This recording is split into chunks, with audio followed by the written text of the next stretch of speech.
Good morning. अभिज्ञान शाकुंतलम के दूसरे अंक में अब हम 9वें श्लोक का अध्ययन करेंगे। अभी तक की कथा से आप इतना तो समझ गए होंगे कि यहाँ पर दुष्यंत और शकुंतला के मिलन के लिए एक पृष्ठभूमि तैयार कर दी गई है। उस पूरे घटनाक्रम में जिस प्रकार से यहाँ पे दुष्यंत का तपोवन में प्रवेश हुआ है, तपस्वी उसे स्वयं वहाँ पर आमंत्रित करते हैं कि वो तपोवन में आए और आतिथ्य स्वीकार करे। उन तपस्वियों के माध्यम से, ऋषि कुमारों के माध्यम से उसे ये भी सूचना मिल जाती है कि इस समय महर्षि कण्व आश्रम में उपस्थित नहीं है और उनकी पुत्री शकुंतला अतिथि के स्वागत के लिए नियुक्त की गई है। किंतु तब भी राजा के मन में किसी प्रकार की विकृति उत्पन्न नहीं होती है,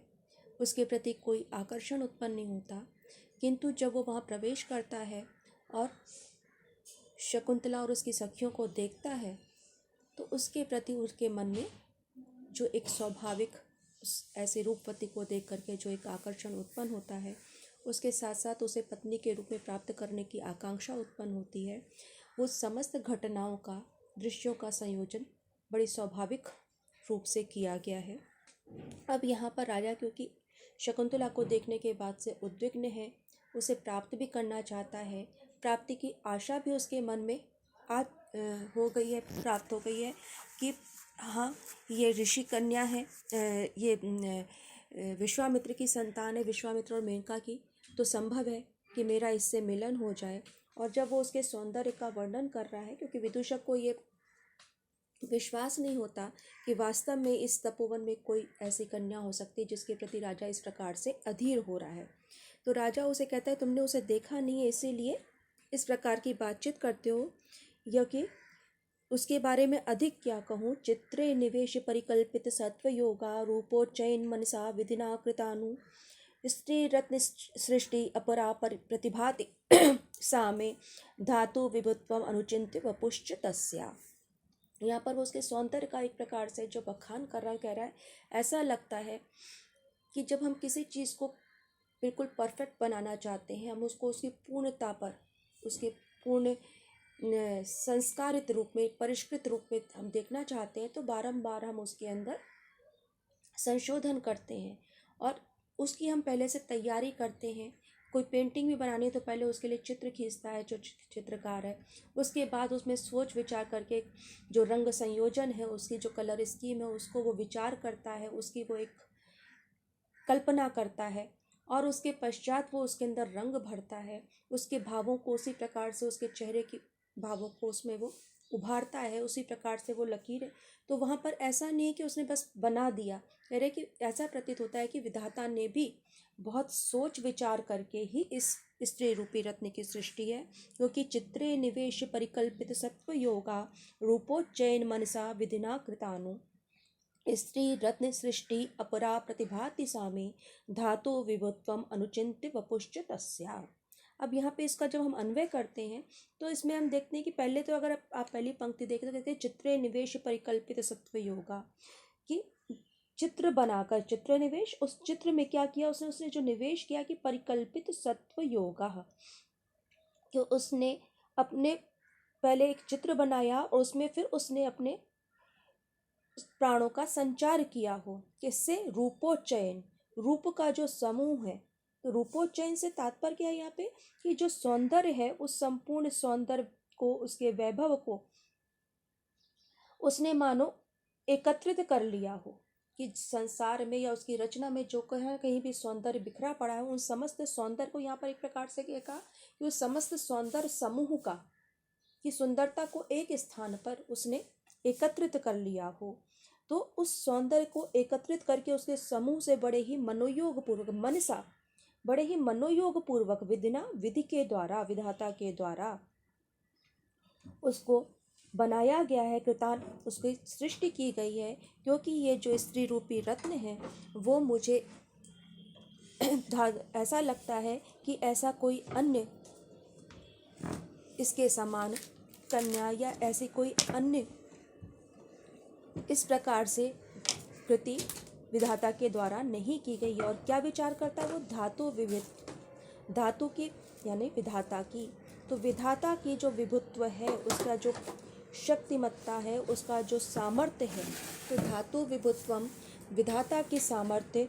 और तस्या वपु, और उस शकुंतला की देह यष्टि, उसकी देहाकृति जो उसकी मनोहर आकृति है, उन दोनों पर अनुचिंत विचार करके मुझे ऐसा प्रतीत होता है कि विधिना, कि विधि के द्वारा, विधाता के द्वारा चित्रे निवेश, चित्र बना करके, निवेश नि उपसर्ग पूर्वक विश धातु है और ल्य प्रत्यय है, तो निवेश उसमें एक चित्र बना करके परिकल्पित सत्व योगा, और फिर उसमें सत्व योगा, उसमें जीवन का संचार करके, उसमें पहले तो उसने चित्र बनाया, जब देखा कि हाँ ये सब प्रकार से पूर्ण है, इसमें किसी भी प्रकार का दोष नहीं है, अर्थात वो निर्दोष सौंदर्य की जो उसने कल्पना की थी, तो पहले उसके लिए, उस निर्दोषता के लिए उसने पहले चित्र बनाया, फिर उसमें जीवन का संचार किया, रूपोच्चयन, मानो मन ही से ही, बड़े ही मनोयोग पूर्वक उसने उस सौंदर्य के समूह से, उसका एक प्रकार से उस राशि से, सौंदर्य की जो राशि एकत्रित करके उस शकुंतला का की रचना करी है। इस कारण से वो मुझे एक अपरा स्त्री रत्न सृष्टि, वो मुझे एक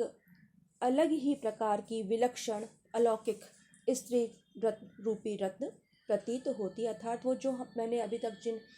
स्त्रियों को देखा है या हमारे संपर्क में आई हैं, उन सब से ये विलक्षण है, अलग है। ऐसा लगता है कि इसकी रचना करते समय विधाता ने भी बड़े ही चाव से, बड़े ही मनोयोग पूर्वक उसका विचार करके, कल्पना करके पहले चित्र बनाया, और उसके पश्चात उसके अंदर जीवन या प्राण संचार किया। जिस प्रकार से हम कोई मूर्ति होती है, ईश्वर की मूर्ति होती है, तो पहले उस मूर्ति को बना लेता है जो कलाकार है, और उसके पश्चात उसमें वो प्राण प्रतिष्ठा करता है कि उसमें किसी प्रकार की कमी हो तो उसको पहले ही निकाल दे। तो ये भी एक प्रकार से उसके अंदर जो एक सात्विक भाव भी उसको दिखाई पड़ रहा है। यहाँ पे यदि हम कहते हैं कि एक सात्विकता भी है उसके अंदर, वो मांसलता नहीं है, वो एक सात्विकता है, उसमें एक अलौकिकता का भी दर्शन कर रहा है, इसीलिए वो सबसे विलक्षण है, क्योंकि वो महर्षि विश्वामित्र और मेनका के, तो जो मेनका के गुण है वो सौंदर्य भी उसके अंदर है, जो विश्वामित्र की तपस्या का जो एक सात्विक उसके अंदर उदय हुआ है भाव, वो भी उसके अंदर, तो उन दोनों का जो एक अनूठा संगम है वो उसे शकुंतला में दिखाई पड़ रहा है। यहाँ पे काव्यलिंग, क्योंकि अलंकार काव्यलिंग वहाँ होता है जहाँ हेतु पूर्वक कोई बात कही जाती है, कि ऐसा लगता है कि मानो से तो यहाँ एक कारण उपस्थित कर रहा है कि पहले तो उसने बनाया और फिर उसको क्या कह रहा है, धातु विवित्वम, कि विधाता के जो सामर्थ्य है, क्योंकि विधाता तो सबसे ऊपर है, तो विधाता की सामर्थ्य और उसके सौंदर्य को देखकर, उस पर विचार करके, तो यहाँ पे कारण लग रहा है कि मैं इस नतीजे पर क्यों पहुँचा हूँ, मैं इस निष्कर्ष पर क्यों पहुँचा हूँ। तो यहाँ पे काव्यलिंग अलंकार है, छंद वसंत तिल का है, और केवल इतना ही नहीं, तो विदूषक भी उसके वर्णन सुनकर के चमत्कृत हो जाता है, कहता तब तो निश्चय ही वो अन्य सब जो रूपवती स्त्रियां हैं संसार में, उन सब का उसने तिरस्कार कर दिया है। तो राजा कहता है हाँ, मुझे भी ऐसा ही लगता है, क्योंकि उसको देख करके ऐसा जब देखोगे तो अनाघ्रातम पुष्पम किसलयम अलूनम कररुहै अनाविद्धम रत्नम मधुनवम अनास्वादित रसम अखंडम पुण्यानाम फलमिव च तद्रूपमनघम न जाने भोक्तारम कम ही समुपस्थास्यति विधि। कि अब उसको फिर वो अपने मन के जो भाव हैं, उसकी जो इच्छा है, आकांक्षा, उसको प्रकट करता है कि एक तो बिल्कुल वो अभी यौवन उसमें प्रकट हुआ है, अभी वो किसी अन्य पुरुष के संपर्क में नहीं आई है। तो जिस प्रकार से अनाघ्रातम पुष्पम, उसको देखकर क्या लगता है, उसका जो निष्कलुष सौंदर्य है, निर्दोष सौंदर्य है, वो कैसा है, अनाघ्रातम पुष्पम, कि जिस पुष्प को अभी सूंघा नहीं गया। पुष्प को सूंघना था तो उसके दूषित होने का संकेत होता है कि हमने उसको अपनी सांस से उसको दूषित कर दिया। इसीलिए कभी भी फूल सूंघ करके या जो खाना है हम भोग लगाते हैं, उसको कभी भी ना तो सूंघा जाता है, ना ही उसका पूर्ण पहले उसकी रस की कल्पना की जाती है। तो अनाघ्रातम पुष्पम, कि यहाँ पर वो कहते हैं कि जिस पुष्प को अभी सूंघा नहीं गया है, किसलयम अलूनम कररुहै, जिसका उस कोमल पत्ते के समान है, किसले जो नवीन कोमल पत्ता होता है, तो ऐसे कोमल पत्ते के समान है जिसको नाखूनों से जो है दबाया नहीं गया है, काटा नहीं गया है। अनाविद्धम रत्नम, जिस रत्न को अभी बेधा नहीं गया है, उसमें छिद्र नहीं किया गया है। नवम अनास्वादित रसम मधु, और कैसा मधु है जिसका भी आस्वादन नहीं किया गया है, बिल्कुल ताज़ा मधु निकला हुआ है, जिसका अभी तक किसी ने पान नहीं किया, आस्वादन नहीं किया है। ऐसे उस शकुंतला को भोक्तारम, वो जो सॉरी अखंडम पुण्यानाम, ये जो समस्त अखंड पुण्यों के फल के समान जो उसका निर्दोष सौंदर्य, कि किसी व्यक्ति के जो पुण्यों का अखंड फल है, कि समस्त पुण्यों का एक साथ किसी को फल मिल रहा, तो अखंडित फल सा है उसका सौंदर्य। पता नहीं वो ईश्वर विधि विधाता कम किसको इसका भोक्ता नियुक्त करेगा, वो किसके हिस्से में आएगी, अथवा वो कौन भगवान होगा जो इसके सौंदर्य को का पान करेगा, ये अभी तक नहीं पता है। लेकिन अभी वो बिल्कुल एक नवीन, बिल्कुल कोमल, जो उसका निर्दोष, यहाँ पे निर्दोषता बहुत बड़ी बात है कि वो कह रहे हैं कि उसका जो निर्दोष सौंदर्य है, जिसका अभी तक किसी ने स्पर्श ही नहीं किया है, जो लोगों की कल्पनाओं से भी परे है, अर्थात किसी ने उसकी आकांक्षा भी नहीं करी है। यहाँ जब हम निर्दोष कहते हैं, किसी दूसरे के मन में यदि उसको प्राप्त करने की इच्छा है, तो वहाँ तो फिर भी उसको कलुषित कर सकते हैं, किसी के मन में उसके प्रति इस प्रकार के विचार आए हैं। लेकिन जिसके बारे में अभी किसके मन में जिसको प्राप्त करने का भी विचार नहीं आया है, ऐसे निष्कलुष, ऐसे जो सौंदर्य के प्रति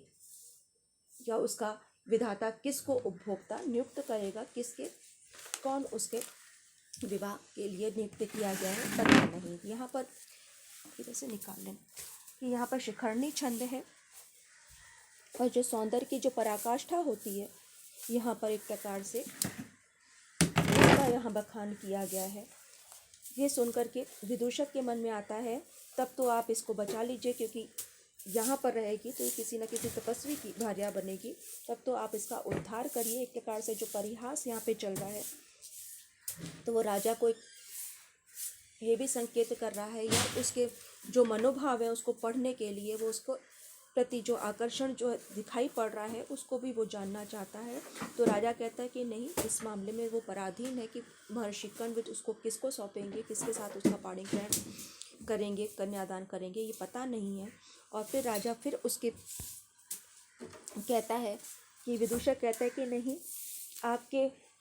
उसके प्रति आप उसकी दृष्टि आपके प्रति कैसे देखिए, जिस प्रकार से आप उसके लिए अनुभव कर रहे हैं, क्या वो भी आपके प्रति उसी प्रेम का अनुभव कर रही। तो राजा कहता है कि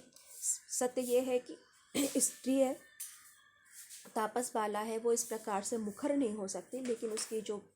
हाव भाव है, उसकी जो नेह दृष्टि है, उसको देख करके ऐसा लगता है कि वो भी मेरे प्रति आकर्षित है। और उसमें वो कहता है कि अभिमुखे मयि संवितम ईक्षितम हसितम अन्य निमित्तम कृतोदयम विनय वारित वृत्ति अतः तया न विवृतो मदनो न च संवृतः, कि मई अभिमुखे, मेरे सामने होने पर, जब मैं वहाँ पर था तो संहृतम ईक्षितम, तो वो अपनी दृष्टि को ईक्षितम, अपनी दृष्टि को फेर लेती थी, समेट लेती थी, किसी और देखने लगती थी। हसितम अनिमित्तम कृतोदयम, और किसी अन्य व्याज से, अर्थात मुझे दिखाने के लिए या किसी अन्य व्याज से वो हंस भी पड़ती थी। विनय वारित वृत्ति अतस्तया, और उसके जो विनय के कारण जिसकी वृत्ति का प्रसार को रोक दिया गया है, जो उसके मन में है, उसके भाव को वो संयमित करती हुई, नियंत्रित करती हुई, क्योंकि वो नियंत्रण में है, तो अपने उस सदाचार विनय के कारण उसकी जो वृत्ति है, उसका जो व्यापार है, वो नियंत्रित है, जो उसके काम भाव को ना तो प्रकट करता है और ना ही समृद्ध करता है, अर्थात आवृत करता है। तो इस प्रकार से उसके जो मनोदशा है, उसके जो भाव है, उसको वो यहाँ पर बता रही है कि ना तो वो पूर्ण रूप से अपने मनोभावों को प्रकट करती है, और ना ही उसको खुल करके उसको छिपाने का भी प्रयास करती है। तो वो एक प्रकार से एक ऊहापोह की स्थिति, या जो एक अनुराग का जो प्रारंभ जहाँ पे बीजारोपण हुआ है, उसको वो प्रकट भी करना चाहती है, मुझे उस सूचित भी करना चाहती है, आकर्षित भी करना चाहती है, लेकिन उसको वो पूर्ण रूप से अभिव्यक्त करने में भी समर्थ नहीं हो रही है। और इसका कारण भी यही है कि तापस वाला है, वो इस प्रकार से अपने जो उसकी रागात्मक वृत्ति है उसको वो प्रकट नहीं करने में समर्थ नहीं है, अथवा उसका जो संकोच है, उसका जो शील है, स्त्री सुलभ जो लज्जा है, वो उसको ऐसा करने से रोकती है। और फिर भी वो कहता है कि ऐसा लगता है विदूषक कि ऐसा तो नहीं हो सकता कि वो आपको देखते ही वो आपके सामने समर्पित हो जाए। और राजा भी कहता है कि हाँ, शालीनता के साथ ही उसने अपने उस काम भाव को, कह सकता हूँ कि प्रकट भी कर दिया है, क्योंकि दर्भांकुरेण चरण शत अति अकांडे तन्वी स्थिता कतिचिदेव पदानि गत्वा आसीत विवृत वदना च विमोचयन्ती शाखासु वल्कलम असक्तम अपि द्रुमाणाम। कि उसकी जो, जब वो वहां से जा रही थी, तो जो उसने जिस प्रकार से अभिनय किया, या जिस प्रकार से उसने अपने प्रेम भाव को प्रकट किया, उससे ऐसा लगता है कि वो भी मेरे प्रति आकर्षित है। क्योंकि दर्भांकुरेण चरना शत इति अकांडे, अकांडे क्योंकि अवसर नहीं था, लेकिन फिर भी दर्भांकुर से, घास से मेरा पैर आहत हो गया है। इस प्रकार से तन्वी स्थिता कतिचिदेव पदानि गत्वा, वो कृशांगी कुछ दूर जाकर के ही रुक गई। कतिचित पदानि गत्वा, कुछ ही दूर चली और फिर ये कहकर कि मेरे पैर में कांटा चुभ गया है, दर्भांकुर से आहत हो गया है, तो अवसर नहीं होते हुए भी वहां पे क्षण भर को रुक गई। आसीत विवृत वदना च विमोचयंती शाखा सुवल्कलम असक्तम अपि द्रुमाणाम। और द्रुमाणम, वृक्ष में जो फंसा भी नहीं हुआ था, ऐसे वल्कल वस्त्र को छुड़ाती हुई, विवृत वदना, अपने मुख को खुला हुआ मेरी ओर देखती हुई वो वहां पर स्थिर हो गई। अर्थात वो मानो क्षण भर रुक करके मुझे देखना चाहती थी, या वो ये चाहती थी कि मैं उसका दर्शन कर लूं। तो इस प्रकार से अवसर नहीं था, लेकिन फिर भी उसने कहा मेरे पैर में कांटा चुभ गया है, रुकी। और शाखा में जो वल्कल वस्त्र फंसा भी नहीं था, द्रुमाणाम शाखासु, अर्थात वृक्ष की शाखा में जो वल्कल फंसा भी नहीं था, उसको भी व्यार से उसको ये प्रकट करते हुए कि फंस गया है, उसको छुड़ाती हुई मेरी ओर मुख करके वहाँ पे स्थित हो गई थी। तो संभवतः वो मुझे दिखाना चाहती थी, या मेरे प्रति जो उसका मन में जो भाव है, या मुझे देखने की जो आकांक्षा है, या मेरे प्रति जो उसके मन में जो है प्रेमांकुर प्रकट हुआ है, उस आकर्षण में वो स्वयं को या उससे रोक नहीं सकी। तो विनय होते हुए भी कहीं ना कहीं वो उसके जो हाव भाव हैं, वो मेरे प्रति उसके राग को प्रकट करते हैं। तो विदूषक कहता है तब तो आपके लिए एक बहुत बड़ा सहारा हो गया है, और आपने तो इस तपोवन को भी जो है वो उपवन में परिवर्तित कर दिया है। फिर राजा कहते हैं कि कुछ तपस्वियों ने मुझे पहचान लिया है, तो अब मैं किस बहाने से वहां जाऊं। तो उस विदूषक कहता आपके लिए क्या मुश्किल है, आप तो कहीं भी जा सकते हैं। आप यही कह दो कि मुझे मेरे अपनी छठा भाग चाहिए, निवार का छठा भाग। तो राजा हंस के कहता है कि निवार के छठे भाग का लेकर क्या करूँगा, उनकी तो तपस्या का जो पुण्य है उनका, उन समस्त का छठा भाग मुझे मिलता है। तो मैं निवार के लिए तो नहीं कह सकती, उसका किस प्रकार से उनके जो महत्व है, जो उसका मूल है, उसको कम कर सकता हूँ उनकी तपस्या का। तो राजा कहता है कि हाँ, कि क्या करूं, समझ में नहीं आ रहा है। ऐसी स्थिति में नेपथ्य से आवाज आती है कि हम कृतार्थ हो गए। तो राजा कहता है ये तो बड़ा ही कोई गंभीर और शांत स्वर है। तब तक प्रवेश करके जो द्वारपाल है वो आता है और राजा को सूचना देता है कि आप को शीघ्र अंदर कि महाराज की जय हो, 2 ऋषि कुमार आए हैं। करण कहता है ठीक है, आप उनको बुला लो। द्वारपाल उनको वहाँ पे बुलाता है, और उनको देख करके उस जो ऋषि कुमार है वो कहते हैं अध्याक्रांता, यानी कि राजा को देख के उनके मन में एक जो उसके प्रति जो सम्मान का भाव है उन ऋषि कुमारों के मन में वो बढ़ जाता है। वहाँ पर आए हैं और कहते हैं कि नहीं, ये राजा भी हम ऋषियों के समान ही है, एक प्रकार से ये तपस्या ही कर रहा है। क्योंकि अध्याक्रांता वसति अमुना अपि आश्रमे सर्वभोग्ये रक्षा योगाद अयम अपि तपा प्रत्यहम संचिनोति अस्यापिद्याम स्पृशति वशिनश्चारण द्वंद्व गीता पुण्य शब्दों मुनिरिति मुहु केवलम राजपूर्वा। कि यहाँ पे ये जो तपस्वी हैं, तो अमुना अपि, इस राजा के द्वारा भी, सर्वभोग्य आश्रम में सभी के द्वारा जो भोग्य होता है ऐसे आश्रम अर्थात ग्रस्त आश्रम में वसति निवास करता है। वसति अध्याक्रांता, उसमें निवास कर रहा है, उसको आक्रांत कर रहा, अर्थात ग्रस्त आश्रम में ये स्थित है। रक्षा योगाद अयम अपि, और रक्षा करने के कारण अर्थात अपनी प्रजा का रक्षक होने के कारण उस योग से ये भी प्रतिदिन तपस्या का संचय करता है, तप का संचय कर रहा है। अस्यापिद्याम स्पृशति वशिनश्चारण द्वंद्व गीता, और इस वशी अर्थात जितेंद्री का भी जो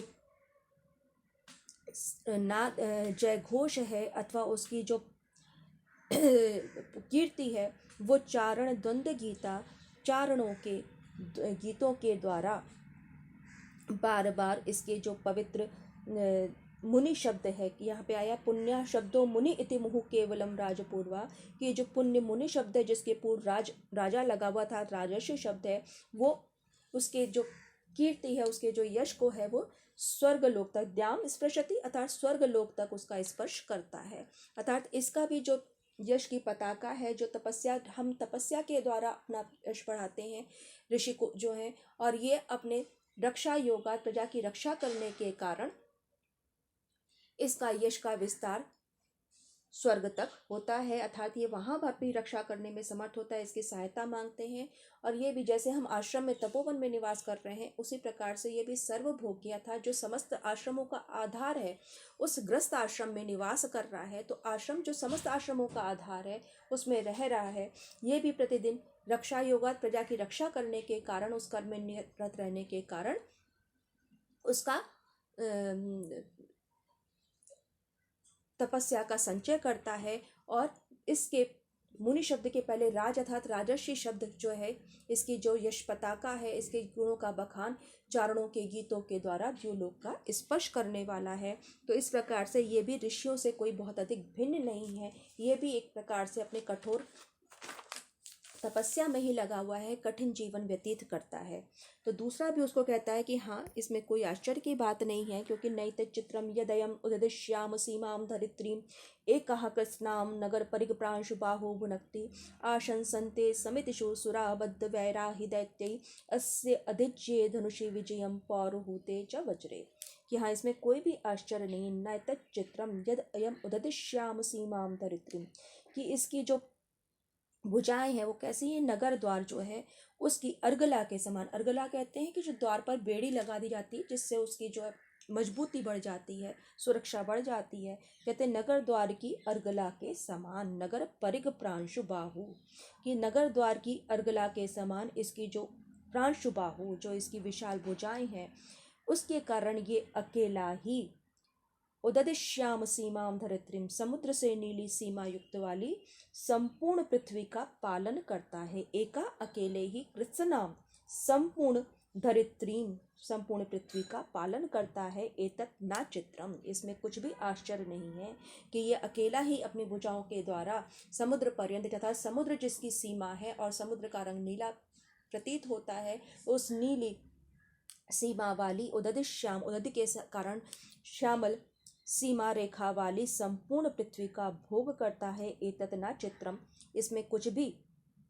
आश्चर्यजनक नहीं है, क्योंकि आशंसन्ते समितिषु सुराबद्ध वैराहि दैत्ये अस्य अधिज्ये धनुषि विजयम पौरुहूते च वज्रे। क्योंकि जब बद्ध वैराही दैत्यों के साथ में जब वैर भाव से युक्त होते हैं, शत्रु भाव से युक्त होते हैं, तो देवता इसके प्रत्यंचा पर चढ़े हुए बाण, प्रत्यंचा पर चढ़े हुए बाण अधिज्ये धनुषी, तो प्रत्यंचा पर चढ़े हुए बाण और इंद्र के वज्र पर ही विजय की आकांक्षा करते हैं। तो यहाँ पर जो एक इंद्र के समान उसको बताया गया है कि इंद्र स्वर्ग का अधिपति है, तो विजय की आकांक्षा या विजय किस पर निर्भर करती है? महाराज दुष्यंत की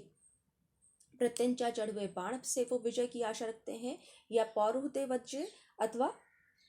इंद्र के वज्र से ही उनको आशा होती है। तो यहाँ पर उसकी जो सामर्थ्य है राजा के रूप में, जो उसका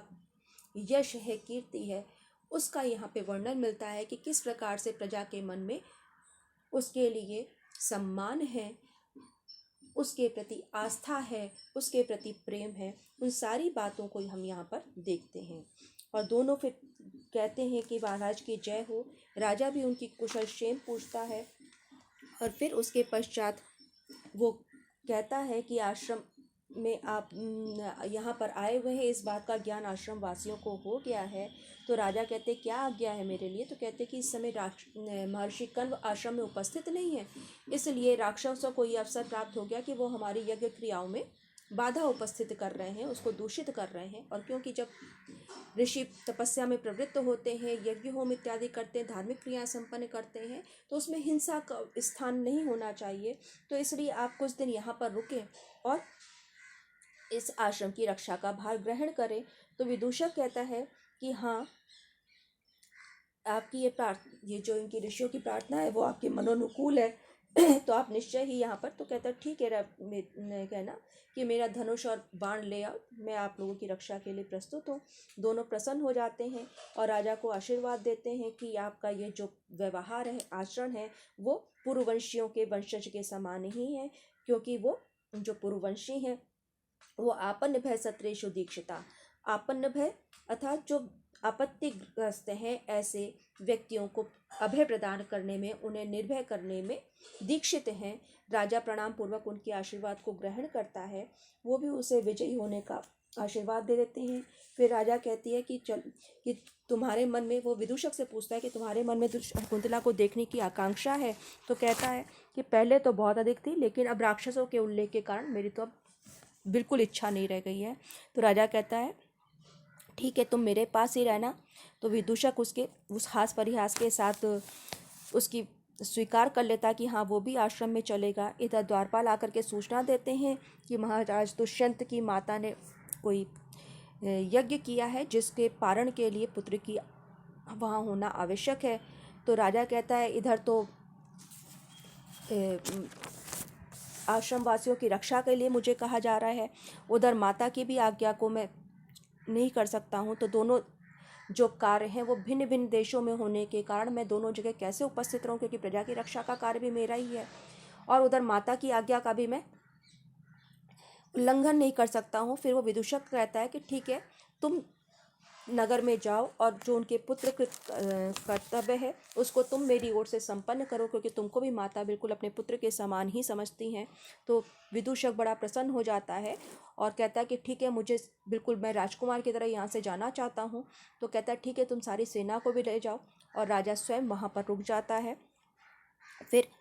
विदूषक उससे हंसता भी है कि ठीक है कि मैं कह दूँगा। बोले ठीक है, तुम लेकिन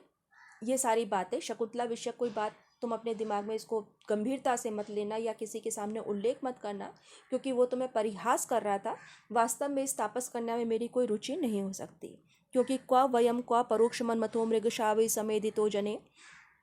परिहास विजल्पितम सखे परमार्थे न गृह्यताम वचा। क्योंकि वो उसको लगता है कि ये जाके कुछ बोले और वहाँ पर रनिवास में किसी प्रकार का उसके प्रति ईर्ष्या का भाव उत्पन्न हो जाए। तो कहता है कि क्वा वयम क्वा परोक्ष मन्मथो मृग शावई समम ईदितो जना, कि कहाँ तो ये मैं हमारे जैसे लोग हैं, ग्वा वयम अर्थात हम राजा हैं, तो कहाँ तो हम राजमहल में पले हुए लोग हैं, कहाँ हम राजा हैं, और कहाँ ये मृगशावई समम मृगशावकों के साथ में पोषित हुई परोक्ष मनमथो, जिसको काम भाव का ज्ञान ही नहीं है, अभी जिसके अंदर कामेच्छा ही उत्पन्न नहीं हुई है, उससे अत्यंत दूर है, विरत है, ऐसे ये शकुंतला है। परिहास विजल्पितम सखे, हे सखे, मैंने तो जो कुछ भी उसका रूप सौंदर्य का वर्णन कर रहा था या उसे प्राप्त करने की जो मैंने इच्छा प्रकट करी, वो तो परिहास में ही कहा गया था। परमार्थिन ना गृह्यता वचा, इन बातों को तुम सत्य मत समझ लेना, वास्तव में इसमें कोई सत्यता नहीं है। तो इस यहाँ का जो वृत्तांत जो मैं अभी तक हम दोनों के बीच परिहास चल रहा था शकुंतला विषयक, वो परिहास ही है, इसको तुम जा कर के वहाँ पर किसी से इसका उल्लेख करने की आवश्यकता नहीं है। तो विदूषक कहता है अच्छा ठीक है, और क्या, मैं भी कौन सी इस बात को समझ रहा था। और उस यहाँ पे इसके साथ ही दूसरा अंक समाप्त हो जाता है। अब ये दूसरे अंक तक एक बात का जो हम देखते हैं कि हमें ये इस बात का है कि दुष्यंत और शकुंतला दोनों एक दूसरे के प्रति आकर्षण का अनुभव कर रहे हैं, लेकिन शकुंतला से अभी तक कोई बात नहीं खिलाई गई, राजा केवल अनुमान लगा रहा है। और दूसरी तरफ राजा उसकी ओर आकर्षित भी है, बहुत सारे उसके चरित्र की रक्षा करने वाली बात भी कही गई है, लेकिन इस श्लोक के साथ ही जो अभी हमने पढ़ा, वहाँ पर उसके राजा का जो एक वास्तविकता है कि उसके मन में कि वो किस प्रकार से शकुंतला के प्रति कितना गंभीर है, इस मनोभाव का भी प्रकटीकरण हो जाता है कि वो अभी अपने इस संबंध को बनाना तो चाहता है, किंतु उसको प्रकट नहीं करना चाहता। तो वहाँ एक प्रकार से जो एक प्रश्न चिन्ह उसके चरित्र पर है, वो हम कालिदास के द्वारा उसका संकेत कर दिया जाता है।